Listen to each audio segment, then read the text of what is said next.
When asked to determine whether a particular graph accurately depicts a certain function, in addition to looking at the end behavior of the graph, we can also look at zeros, multiplicity, and the y-intercept of the graph.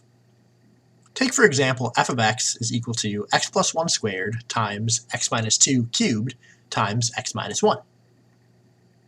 Since it's written in factored form, it's actually quite easy to determine the zeros. So in other words, if we wanted f of x to equal 0, we would simply find that if x were equal to negative 1, positive 2, or positive 1, then the entire function will be equal to 0. That's why they're the zeros of the graph. Zeros, when we're actually looking at the graph, are also the x-intercepts of the graph. And you can see, when I highlight the x-intercepts, they do equal negative 1, positive 2, and positive 1 in the depicted graph. Now that we've found the zeros for this function, let's talk about their multiplicities and how those are represented on the graph. If you are unfamiliar with the term multiplicity, multiplicity is the number of times a polynomial equation has a 0 at a given point. So let's look at x equals negative 1 for our function. If we look at the first term in the function, it is x plus 1, and that term is squared. That means x equals negative 1 is actually a 0 for this function 2 different times.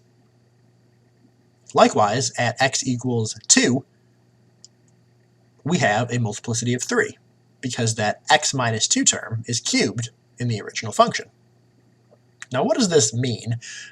What does this look like if we're looking at the graph of the function? Well, even multiplicities and odd multiplicities are going to show up differently on a graph. Even multiplicities are going to be tangent to the x-axis.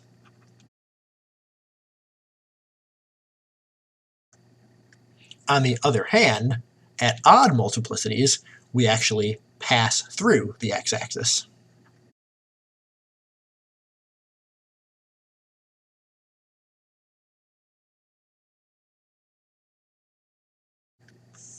So let's take a look at x equals negative 1 on the graph. You can see that, I've circled it right here, you'll see that all of the values around negative 1 are actually going to be positive, because x equals negative 1 is going to be tangent because it has an even multiplicity. On the other hand, around the points x equals positive 1 and x equals positive 2, if we go on either side of those values, you'll see that on one side we have positive values, on the other side we have negative values. That's because they have odd multiplicities, so the graph is actually going to pass through the x-axis around those points. Alright, finally, let's talk about y-intercept. Y-intercept is something very basic that you've been familiar with since studying linear equations. The y-intercept is the point at which x is equal to 0. So if we set x as equal to 0 in this function, we should find that we get 1 squared times negative 2 cubed times negative 1.